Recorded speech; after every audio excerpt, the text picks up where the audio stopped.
Di Indonesia masih malu-malu menyebut organisasi politik dan dakwah. Hanya ada organisasi sosial masyarakat dan agama, meskipun isinya politik gitu.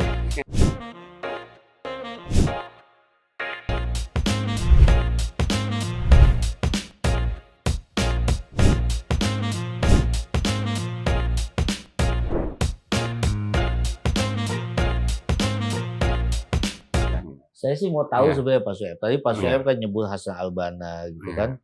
Dan kemudian kita hidup di pada masa-masa itu kan gerakan Ikhwanul Muslimin juga cukup masif ya, katakan masif di Mesir. Dan Pak Sueb pasti tahu itu. Nah, Ikhwanul Muslimin ini kan semacam ormas Pak Sueb ya, semacam organisasi sosial keagamaan yang tumbuh di Mesir. Organisasi politik Dan dakwah ya. Organisasi politik dan dakwah. Oke, di Indonesia masih malu-malu menyebut organisasi politik dan dakwah. Hanya ada organisasi sosial masyarakat dan agama, meskipun isinya politik. Gitu.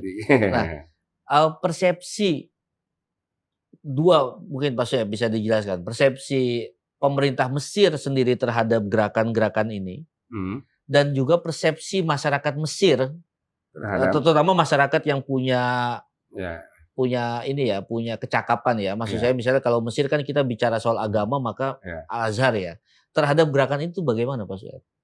Ya jelas kan kalau persepsi pemerintah Mesir kan dari dulu sejak Jamal Abdel Nasser itu kan menganggap bahwa Ikhwanul Muslimin ini sebagai tantangan berat gitu kan ya. Tantangan berat itu maksudnya apa? Pak Syekh jangan malu-malu. Artinya tantangan berat di dalam teror. Bukan tantangan berat di dalam mempromosikan nasionalisme gitu kan ya. Karena Ikhwan waktu itu sudah ada gitu kan ya. Dan terlarang. Dan terlarang di Mesir. Belum gitu kan ya. Pada masa itu ya. Pada masa itu gerakannya cukup masif. Jadi makanya pemerintah menganggap bahwa ini sebagai ancaman terhadap eksistensi pemerintahan Mesir yang akan mengadopsi sistem nasionalisme dan republik gitu kan ya. Jadi sampai Mubarak misalkan kan Jamal Abdel Nasser, kemudian Anwar Sadat, kemudian pindah ke Mubarak gitu kan ya. Ya selama 3 pemerintahan ini tetap menganggap bahwa Ikhwanul Muslimin itu sebagai tantangan berat, sebagai rival berat gitu kan ya di dalam mempertahankan eksistensi Mesir ini kan ya. Cuma mungkin dari 3 periode ini beda-beda cara menghadapinya gitu kan ya.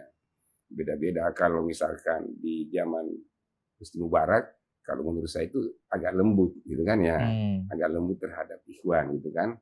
Yang penting tidak ngaco gitu kan ya. Tapi mereka memberikan agak lembut itu artinya tidak melakukan penangkapan secara masif gitu. Ya, tidak melakukan penangkapan secara masif, kemudian tidak melarang pengajian-pengajian gitu kan ya. Memberikan kebebasan untuk beraktivitas dakwah gitu kan. Itu ada di Mesir itu juga waktu itu ramai gitu kan ya. Jadi tidak begitu ketat gitu kan ya. Kita misalkan di Mesir itu banyak masjid-masjid yang dikuasai oleh Ikhwan. Pengajian-pengajian Ikhwan. Ada waktu itu di Mesir itu sejumlah ini, tetapi kalau dia misalkan sudah terlibat di dalam upaya-upaya tindakan terorisme atau kekerasan dan lain sebagainya itu tetap ditangkap. Tetapi selama dia melakukan dakwah-dakwah, pengajian-pengajian ya tetap dilindungi gitu kan ya. Tetapi banyak juga yang ditangkap-tangkap pada masa itu gitu kan, seperti yang melakukan pengepungan terhadap bus-bus pariwisata dan lain-lain sebagainya itu kan sering. Tetap ditangkap gitu kan ya. Tapi kalau misalkan dia pengajian atau ceramah atau itu dibiarkan. Tetap dibiarkan gitu kan. Bahkan mereka masuk politik gitu kan ya. Dia punya partai politik di mana orang-orang Ikhwan itu banyak dan masuk di anggota parlemen gitu kan. Jadi dia melakukan perjuangannya juga secara parlementer, secara politik gitu ya. Tapi ketika yang sekarang berkuasa kan beda ceritanya. Bahkan sudah menganggap Asisi ini bahwa itu sudah organisasi terlarang gitu kan ya. Oh baru di Asisi ya organisasi terlarang gitu kan ya. Kalau dulu masih diberikan, bahkan mereka pernah buka bank gitu kan ya. Iya betul, bank syariah pertama ya kalau nggak salah. Mesir itu kan ya. Punya bank itu besar itu namanya Ar-Rayyan. Ar-Rayyan. Iya Ar-Rayyan ya, bank besar itu. Tapi kemudian pemerintah akusiasi karena khawatir kalau Nah, terlalu terakhir banyak. itu soal Kan ya. persepsi itu gimana Pak Syed? Memang. Persepsi Rakyat. rakyat masyarakat. terutama yang punya Ya. kapasitas untuk mengungkapkan seperti Ya. Azhar misalnya. Ya, kalau kita melihat rakyat Mesir ini hanya contoh konkret aja ya. Kan ya. Saya waktu itu sudah tidak di Mesir, tapi saya masih di Sudan, tapi teman-teman di Mesir kan banyak, itu kan sering saya kontak-kontak. Dan kemudian setelah terjadi itu kan saya juga masih sering ke Mesir kan ya. Setelah terjadi kudeta revolusi di Mesir, saya masih sering ke Mesir, jadi sering diskusi dengan teman-teman di sana kan. Mereka mengatakan bahwa kalau dibanding antara jumlah orang yang turun ke jalan melakukan demo untuk menurunkan Mubarak dengan jumlah orang yang turun ke jalan untuk menurunkan Mursi, masih jauh lebih banyak ketika menurunkan Mursi. Oke. Ya, artinya rakyat Mesir itu masih banyak mendukung pemerintahan yang nasionalis. Ya. Satu. Kemudian kedua kan ketika pemilu dilaksanakan setelah Mubarak turun, kan, kemudian dilaksanakan pemilu yang bebas dan demokratis, kan, dan dipantau oleh beberapa lembaga internasional. Kemenangan Mursi dengan rivalnya ini kan hanya beda 5%. Oke. Ya sedikit sekali gitu kan ya. Iya betul. Ya artinya bahwa rakyat Mesir itu ya masih banyak yang nasionalis gitu kan ya. Mereka ini yang semuanya mungkin mendukung Mursi waktu itu gitu kan.